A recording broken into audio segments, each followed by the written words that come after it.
Hello friends, welcome to our YouTube channel Lake Online Education. Today in this video we continue with the chapter 1 of class 10th science. Today's topic is decomposition reaction. तो आज जो है हम करने वाले हैं अपना topic decomposition reaction. तो इसमें सबसे पहले एक्टिविटी 1.5 दे रखी है, उसके बाद हम डेफिनेशन के ऊपर आएंगे इसकी। Take about 2 gram of ferrous sulphate crystals in a dry boiling tube. 2 gram जो है फेरस सल्फेट क्रिस्टल लेने हैं एक ड्राई बॉइलिंग ट्यूब के अंदर। Note the colour of the ferrous sulphate crystal. और फेरस सल्फेट के जो क्रिस्टल हैं उनका कलर हमने जो है चेक करना है कि किस कलर के हैं वो। Heat the boiling tube over the flame of the burner और spirit lamp as shown in figure 1.4।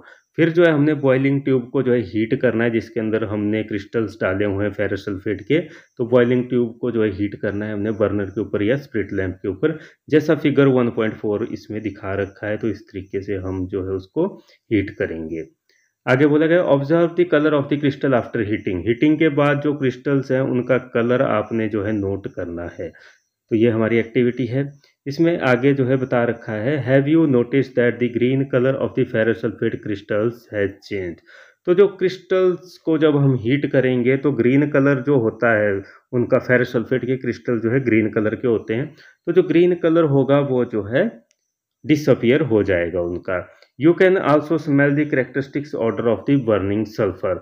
जब आप फेरस सल्फेट के क्रिस्टल्स को हीट करेंगे तो आपको उसमें से जो है सल्फर के बर्न होने की स्मेल भी आएगी, क्योंकि फेरस सल्फेट FeSO4 होता है उसका फार्मूला। तो SO4 जो सल्फर है उसके अंदर, सल्फेट जो है आयंस हैं उसके अंदर, तो उसके कारण जो है उसमें से सल्फर के बर्न होने की स्मेल हमें जो है उसमें देखने को मिलेगी। तो ये जो है इसकी एक्टिविटी के अंदर बताया गया है कि कलर जो है उसका जो है डिसअपियर हो जाएगा, ग्रीन कलर जो है ख़त्म हो जाएगा उसका, और साथ ही साथ उसमें से जो है सल्फर के बर्न होने की स्मेल हमको आएगी। अब इसका जो रिएक्शंस है वो ये दिखा रखा है 1.19 जो है इक्वेशंस के अंदर। तो इसमें बोला गया है कि FeSO4, तो एक्टिविटी के अंदर FeSO4 लिया था हमने फेरस सल्फेट, उसको हीट किया हमने। तो जो फेरस सल्फेट है वो टूट जाएगा Fe2O3 के अंदर, फेरिक ऑक्साइड बन जाएगा। SO2 sulphur dioxide gas release होगी और SO3 सल्फर ट्राइऑक्साइड गैस जो है रिलीज होगी। तो इस तरीके से फेरस सल्फेट को जब हम हीट करेंगे तो हीट करने के बाद वो फेरिक ऑक्साइड, सल्फर डाइऑक्साइड और SO3 सल्फर ट्राइऑक्साइड जो है गैसेस के अंदर टूट जाता है। तो इस तरीके से जब एक कोई सिंगल हमारे पास रिएक्टेंट है, कोई सिंगल कंपाउंड है, जब उसको हम हीट कर रहे हैं और वो दो या दो से ज़्यादा जो है प्रोडक्ट के अंदर टूट रहा है, तो उसको हम क्या बोलेंगे, डिकम्पोजिशन रिएक्शन बोलेंगे। तो इसमें फेरस सल्फेट जो था एक सिंगल कंपाउंड है, वो जो है टूट रहा है Fe2O3 के अंदर, फेरिक ऑक्साइड के अंदर, SO2 के अंदर और SO3 के अंदर। तो इसमें 3 प्रोडक्ट बन रहे हैं। तो ऐसे रिएक्शंस जिनके अंदर जो है कोई सिंगल कंपाउंड है, तो वो जो है हीट करने के बाद वो ब्रेक डाउन हो रही है उसकी और बना रहा है दो या दो से ज़्यादा जो है प्रोडक्ट वो, तो उसको हम बोलते हैं decomposition reaction. In this reaction you can observe that single reactant break down to give simpler product. तो इस जो है रिएक्शन के अंदर हम देख सकते हैं कि सिंगल रिएक्टेंट था हमारे पास FeSO4 सॉरी। तो FeSO4 जो है फेरस सल्फेट जो है ये सिंगल जो है रिएक्टेंट है। तो ये जो टूट रहा है दो या दो से ज़्यादा जो है प्रोडक्ट के अंदर, तो मतलब ये जो है सिंपलर प्रोडक्ट के अंदर जो है ब्रेक डाउन कर रहा है। This is a decomposition reaction. तो ऐसे रिएक्शन जिसमें जो है सिंगल रिएक्टेंट जो है ब्रेक डाउन होगा सिंपलर प्रोडक्ट के अंदर, तो उसको हम क्या बोलते हैं, डिकम्पोजिशन रिएक्शन। आगे है ferrous sulphate crystals FeSO4 into 7H2O loose water when heated and the colour of the crystal changes. अब इसमें बताया गया है कि फेरस सल्फेट के जो क्रिस्टल होते हैं, तो फेरस सल्फेट के क्रिस्टल्स का फार्मूला होता है FeSO4 into 7H2O। तो ये फार्मूला है फेरस सल्फेट के क्रिस्टल का। तो ये H2O मतलब ये वाटर की फॉर्म है, वाटर ऑफ क्रिस्टलाइजेशन इसमें प्रेजेंट होता है। तो ये लूज कर देगा हीट करने के बाद अपने वाटर को, और इसी हीट के कारण जो है जो वाटर लूज होता है तो उसी के कारण उसका ग्रीन कलर जो है फेरस सल्फेट का जो है डिसअपियर हो जाता है या लूज कर देता है वो अपने ग्रीन कलर को। आगे इसमें बात की गई it then decomposed to ferric oxide. जब हम फेरस सल्फेट को FeSO4 को जो है हीट करते हैं तो वो टूट जाता है सल्फर डाइऑक्साइड के अंदर, सल्फर ट्राइऑक्साइड के अंदर, ये गैसेस के अंदर टूट जाएगा और साथ ही साथ फेरिक ऑक्साइड उसमें बनता है Fe2O3। आगे इसमें बात कर लेते हैं, ferric oxide is a solid while SO2 and SO3 are gases. ये जो फेरिक ऑक्साइड है ये सॉलिड फॉर्म में होता है, और आगे जो है हम SO2 गैस जो देख रहे हैं या SO3 जो बन रही है गैस, तो ये जो है गैसियस फॉर्म में होते हैं। तो ferric oxide is solid whereas SO2 and SO3 are gases. तो ये था इस रिएक्शन के बारे में। आगे इसमें एक और रिएक्शन दिया गया है डिकम्पोजिशन रिएक्शन के बारे में। Decomposition of calcium carbonate. तो कैल्शियम कार्बोनेट की जो होता है उसकी डिकम्पोजिशन होती है कैल्शियम ऑक्साइड के अंदर और कैल्शियम डाइऑक्साइड के अंदर। On heating is an important decomposition reaction. जब हम उनको हीट करते हैं तो वो जो है डिकम्पोज हो जाते हैं रिएक्शन के अंदर। तो कैल्शियम कार्बोनेट जो है वो टूट जाएगा कैल्शियम ऑक्साइड के अंदर और कार्बन डाइऑक्साइड के अंदर जब हम कैल्शियम कार्बोनेट को हीट करते हैं। तो ये जो है एक डिकम्पोजिशन रिएक्शन का एग्जाम्पल है, और ये जो हीट करने के बाद ही ये जो है टूटता है।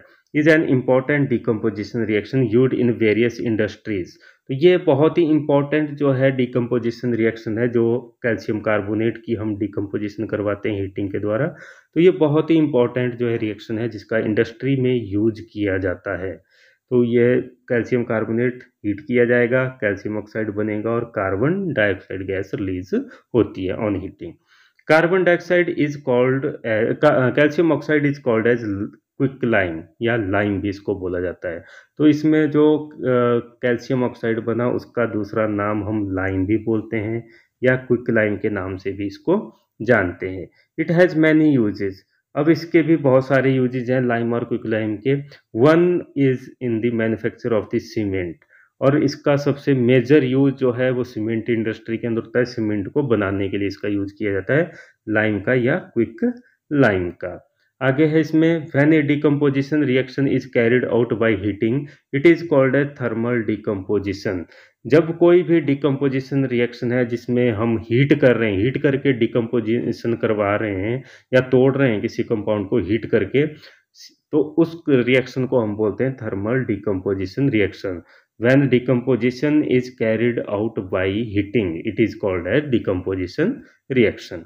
तो अब ये पूरा जो कैल्शियम कार्बोनेट का रिएक्शन है और कैल्शियम ऑक्साइड और कार्बन डाइऑक्साइड इसमें रिलीज हो रहा है प्रोडक्ट के अंदर, तो ये 1.20 जो है इक्वेशन के अंदर दिखा रखा है, ये हमारी इक्वेशन है 1.20।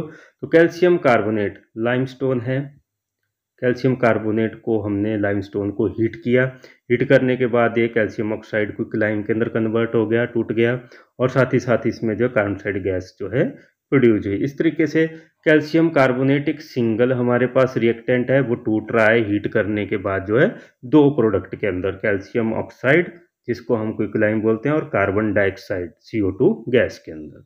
तो ये भी एक एग्जाम्पल हमारे पास दूसरा आ गया जो है, एक और अनदर एग्जाम्पल है ये डिकम्पोजिशन रिएक्शन का। अब आगे कंटिन्यू करते हैं, इसके अंदर एक और एग्जाम्पल दिया गया है डिकम्पोजिशन रिएक्शन का। Another example of thermal decomposition reaction is given in activity 1.6। ये हमारी एक्टिविटी 1.6 है। इसमें बोला गया है, take about 2 gram lead nitrate powder in a boiling tube. 2 gram lead nitrate का जो है पाउडर है वो हमने बॉइलिंग ट्यूब के अंदर लेना है। Hold the boiling tube with a pair of tongs and heat it over a flame as shown in figure 1.5। तो जो बॉइलिंग ट्यूब है उसको हमने टोंग की हेल्प से, ये जो दिखा रखा है फिगर के अंदर, तो ये जो है टोंग है जिसको हाथ से नहीं पकड़ा गया है डायरेक्टली बॉइलिंग ट्यूब को, एक टोंग की सहायता से जो चिमटे की तरह काम करता है तो उससे उसको पकड़ा गया है। ये बॉइलिंग ट्यूब को पकड़ने के लिए या जो टेस्ट ट्यूब्स होती हैं उनको पकड़ने के लिए यूज किया जाता है ओवर द फ्लेम। तो फ्लेम के ऊपर फिर टोंग की सहायता से पकड़ के इसको हमने हीट करना है। व्हाट डू यू ऑब्जर्व, क्या आपको देखने को मिलता है हीट करने के बाद? Note the change if any, कोई और एनी अदर चेंज आपको देखने को मिलता है उसको भी आपने नोट डाउन करना है। You will observe the emission of brown fumes, जब आपको इसको हीट करोगे तो ब्राउन फ्यूम्स इसमें से जो है निकलेंगी, जैसे ये दिखा रखा है इसमें। तो इसमें ब्राउन फ्यूम्स जो है निकल रही हैं यहाँ पर, these are the brown fumes. तो ब्राउन फ्यूम्स इसमें से जो है रिलीज होंगी जब हम जो है इसको लेड नाइट्रेट को हीट करते हैं। आगे इसमें बताया गया है, these fumes are of nitrogen dioxide. तो ये जो फ्यूम्स प्रोड्यूस होंगी ये नाइट्रोजन डाइऑक्साइड गैस की होती हैं। तो नाइट्रोजन डाइऑक्साइड गैस जो है रिलीज होगी जब हम लेड नाइट्रेट को हीट करेंगे। The reaction that take place is, अब जो रिएक्शन है वो आगे बताया गया है इसके अंदर। तो रिएक्शन जो हो रहा है तो वो ये दे रखा है हमारे पास, 1.21 जो है इक्वेशन है हमारे पास ये। तो ये है हमारा जो है पूरा रिएक्शन जब लेड नाइट्रेट को हमने जो है हीट किया। 2PbNO32 ये हमारे पास लेड नाइट्रेट है। इसको जब हमने हीट किया तो हीट करने के बाद जो है ये टूट जाता है लेड ऑक्साइड के अंदर, 2PbO के अंदर लेड ऑक्साइड में टूट गया। और साथ में इसमें और जो प्रोडक्ट बना वो है नाइट्रोजन डाइऑक्साइड 4NO2। तो नाइट्रोजन डाइऑक्साइड बना और साथ ही साथ जो ऑक्सीजन इसमें रिलीज होगी। इस तरीके से ये जो है 3 प्रोडक्ट जो है के अंदर टूटता है एक सिंगल रिएक्टेंट। तो lead nitrate is the single reactant. ये जो टूट रहा है हीट करने के ऊपर 2PbO लेड ऑक्साइड के अंदर और 4NO2 नाइट्रोजन डाइऑक्साइड के अंदर और O2 एक ऑक्सीजन मॉलिक्यूल्स के अंदर ये टूट रहा है। इस तरीके से ये भी एक डिकम्पोजिशन रिएक्शन का इंपॉर्टेंट एग्जाम्पल है। नाउ कमिंग टू नेक्स्ट भी जो है एग्जाम्पल दे रखा है डिकम्पोजिशन का ही। Let us perform more decomposition reaction as given in the activity 1.7 and 1.8। अब 1.7 और 1.8 के अंदर भी एग्जाम्पल दिए गए हैं समझाने के लिए कि डिकम्पोजिशन रिएक्शन कैसे होते हैं। एक्टिविटी 1.7 है हमारे पास।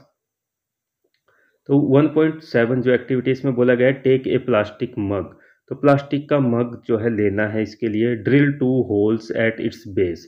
इसके बेस के ऊपर हमने 2 होल कर देने हैं नीचे की साइड में, जैसे यहाँ पर ये दिखा रखा है। तो 2 होल हमने यहाँ पर कर दिए इसके अंदर। उसके बाद जो है बोला गया है fit rubber stopper in these hole. तो रबर स्टॉपर्स ये लगा रखे हैं इन्होंने। तो रबर स्टॉपर इन होल्स में हमने ऐड कर देने हैं। Insert carbon electrodes in these rubber stopper. और इन रबर स्टॉपर्स में फिर हमने जो कार्बन के इलेक्ट्रोड जो है लगा देने हैं। तो ये जो है शो कर रखे हैं कार्बन के इलेक्ट्रोड। तो ये कार्बन के इलेक्ट्रोड हमने, या ग्रेफाइट रॉड जो लिखा गया है तो ये है कार्बन के इलेक्ट्रोड। तो उनको हमने उसमें इंसर्ट कर देना है जैसे फिगर 1.6 में दिखाया गया है। Connect these electrode to a 6 volt battery. तो ये जो इलेक्ट्रोड हैं इनका कनेक्शन हमने 6 वोल्ट बैटरी के साथ कर देना है, जैसे यहाँ पर दिखाया गया है। 2 वायर्स के साथ इन इलेक्ट्रोड का कनेक्शन हमने 6 वोल्ट बैटरी के साथ कर दिया। Fill the mug with water. फिर उसके बाद जो मग है उसको वाटर के साथ फिल कर देना है, पानी भर देना है उसके अंदर, such that the electrode are immersed. और इतना पानी भरना है ताकि जो इलेक्ट्रोड हैं वो पूरे उसके अंदर डूब जाएं। Add few drops of dilute sulphuric acid. उसके अंदर फिर हमने डाइल्यूट सल्फ्यूरिक एसिड की कुछ बूंदें डाल देनी है उस पानी के अंदर, बूंदें डालनी है सिर्फ थोड़ी सी। आगे बोला गया take 2 test tubes and filled with water. 2 test tube लेनी है जो पानी से भरी हुई हो, and invert them over the 2 carbon electrode. तो 2 टेस्ट ट्यूब लेके उनको इन कार्बन के इलेक्ट्रोड के ऊपर जो है इन्वर्ट कर दिया, जैसे ये दिखा रखी है। 2 टेस्ट ट्यूब जो है पानी से भर के इसके इन कार्बन के इलेक्ट्रोड या ग्रेफाइट के इलेक्ट्रोड के ऊपर हमने उल्टी लगा दी, मतलब उनके ऊपर डाल दिया उनको। आगे बताया गया स्विच ऑन द करंट। उसके बाद करंट को स्विच ऑन करना है। Leave the operators undisturb for some time.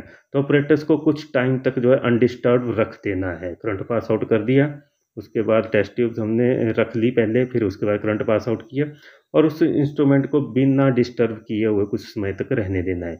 You will observe the formation of bubbles at both the electrodes.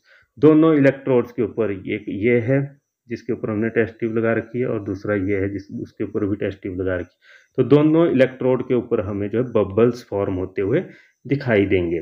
These bubble displaces water in the test tube. ये जो bubbles हैं ये water को displace कर देंगे जो टेस्ट ट्यूब्स के अंदर वाटर हमने भरा हुआ था। Is the volume of gas collected the same in both test tube. क्या जो वॉल्यूम है गैसेस का क्या वो सेम रहेगा दोनों टेस्ट ट्यूब के अंदर? तो यहाँ पर हम देख सकते हैं, यहाँ पर ऑक्सीजन गैस प्रोड्यूस हो रही है इस एरिया के अंदर इस टेस्ट ट्यूब में, और इस वाली टेस्ट ट्यूब में जो है हाइड्रोजन गैस प्रोड्यूस हो रही है, इस वाली में इसमें ऑक्सीजन प्रोड्यूस हो रही है। तो दोनों टेस्ट ट्यूब में अलग अलग गैस जो है प्रोड्यूस हो रही है और कलेक्ट हो रही है उन टेस्ट ट्यूब्स के अंदर। Is the volume of gas collected the same in both test tube. क्या जो वॉल्यूम है दोनों जो है गैसेज़ का, तो ये सेम है दोनों टेस्ट ट्यूब के अंदर? तो हम देख सकते हैं इसके अंदर सिर्फ़ थोड़ा-सा ही है ऑक्सीजन वाली में, तो ऑक्सीजन का अमाउंट कम है और इसमें जो है ज़्यादा है। तो ये हाइड्रोजन गैस है, इसमें हाइड्रोजन का अमाउंट थोड़ा ज़्यादा है। Once the test tubes are filled with respective gases remove them carefully. जब ये जो है फिल हो जाएँगी अच्छे से, मतलब बबल्स निकलना बंद हो जाएँगे, तो उसके बाद इनको जो है रिमूव करना है केयरफुली, ताकि गैस रिलीज़ ना हो जाए। Test these gases one by bringing burning candle close to the mouth of the test tube. उसके बाद इनको जो है हटाना है केयरफुली, ताकि गैस रिलीज़ ना हो जाए, और उसके बाद उसके उनके पास हमने जो है बर्निंग कैंडल लेके जानी है और फिर ऑब्ज़र्व करना है कि क्या होता है। तो जैसे हमें पता चल गया है कि एक टेस्ट ट्यूब के अंदर ऑक्सीजन बनेगी थोड़ी क्वांटिटी के अंदर, हाइड्रोजन उससे ज़्यादा क्वांटिटी के अंदर बनेगा। तो ऑक्सीजन वाले में जो है कोई फायर जो है वो कैच नहीं करेगा, आग नहीं चलेगी। लेकिन जो हाइड्रोजन गैस वाली जो टेस्ट ट्यूब है उसके अंदर वो आग पकड़ लेगी, बर्निंग कैंडल, तो गैस जो जलना शुरू हो जाएगी। आगे इसमें बात की गई है, इसमें क्वेश्चन सावधानी बता रखी है साथ साथ में। तो क्वेश्चन में बोला गया है this step must be perform carefully by the teacher. तो ये जो बर्निंग कैंडल वाला जो है वो स्टेप है, जिसमें हम गैस के पास जो है बर्निंग कैंडल लेके जाएंगे, तो इसको टीचर के द्वारा ही परफॉर्म किया जाए, सावधानी ये बताई गई है। What happen in each case, क्या होता है दोनों केसेस में, तो वो हमने डिस्कस कर लिया कि हाइड्रोजन गैस वाली जो टेस्ट ट्यूब है उसमें जो है वो आग एकदम से पकड़ लेगी जब गैस उसमें से रिलीज होगी और कैंडल के कांटेक्ट में आएगी, बर्निंग कैंडल के कांटेक्ट में आएगी। लेकिन जो दूसरा है ऑक्सीजन वाले में, उसमें हमें कोई इस तरीके से आग जलती हुई नहीं दिखाई देगी, मतलब जो कैंडल की फ्लेम है वो बढ़ेगी नहीं, वो उतनी ही रहेगी। Which gas is present in each test tube, तो हमें पता चल गया है कि एक टेस्ट ट्यूब के अंदर ऑक्सीजन गैस प्रोड्यूस होगी और दूसरी के अंदर जो है हाइड्रोजन गैस प्रोड्यूस होगी। तो ये जो है रिएक्शन, ये वाटर की जो है इलेक्ट्रोलिसिस को बताता है। वाटर जो है इसमें टूट रहा है, H2O जो है ब्रेक डाउन हो रहा है ऑक्सीजन और हाइड्रोजन के अंदर, तो H2 और O2 के अंदर ये डिवाइड हो रहा है हमारा, टूट रहा है, डिकम्पोज हो रहा है वाटर। तो H2 और O2 ये हम बैलेंस करके देख सकते हैं। 2H2O होगा तो ये हमारा टूट जाएगा 2H2 प्लस O2, तो इसमें जो है ये ब्रेक डाउन हो जाएगी वाटर की। तो वाटर की डिकम्पोजिशन को ये दिखा रखा है इस एक्टिविटी के अंदर 1.7 के अंदर, कि जो वाटर है H2O मॉलिक्यूल हैं वो टूट जाते हैं हाइड्रोजन और ऑक्सीजन के अंदर, जब उनमें से जो है हम इलेक्ट्रिसिटी पास आउट करते हैं, या इलेक्ट्रोलिसिस जब हम जो है वाटर की करवाते हैं, तब वो हाइड्रोजन और ऑक्सीजन के अंदर टूट जाएगा वाटर मॉलिक्यूल। आगे इसमें बात कर लेते हैं नेक्स्ट एक्टिविटी 1.8 जो दे रखी है एक्टिविटी, ये भी डिकम्पोजिशन रिएक्शन को ही रिप्रेजेंट करती है। Activity 1.8, take about 2 gram silver chloride in a china dish. 2 gram जो है सिल्वर क्लोराइड हमने एक चाइना डिश में ले लेना है, जैसे इसमें दिखा रखा है ये चाइना डिश है और इसके अंदर जो है हमने ये ले लिया है silver chloride. What is its colour, उसका कलर जो है नोट करना है कि कैसा उसका कलर होगा, वो हमने जो है चेकआउट करना है। तो इसका जो कलर होता है वो वाइट कलर होता है, वाइट सिल्वर कलर का जो है ये होता है सिल्वर क्लोराइड।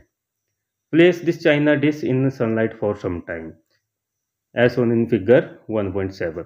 जैसा 1.7 फिगर के अंदर दिखा रखा है, धूप में हमने इसको सनलाइट के अंदर रख लिया कुछ टाइम के अंदर। हमने सिर्फ सिल्वर क्लोराइड लिया है, चाइना डिश में डाला और सिंपली उसको धूप के अंदर रख लिया। धूप जो है गर्म होगी तो उससे जो है हीट मिलेगी, हीट के कारण उसमें कोई ना कोई रिएक्शन होगा, वो ऑब्जर्व करना है।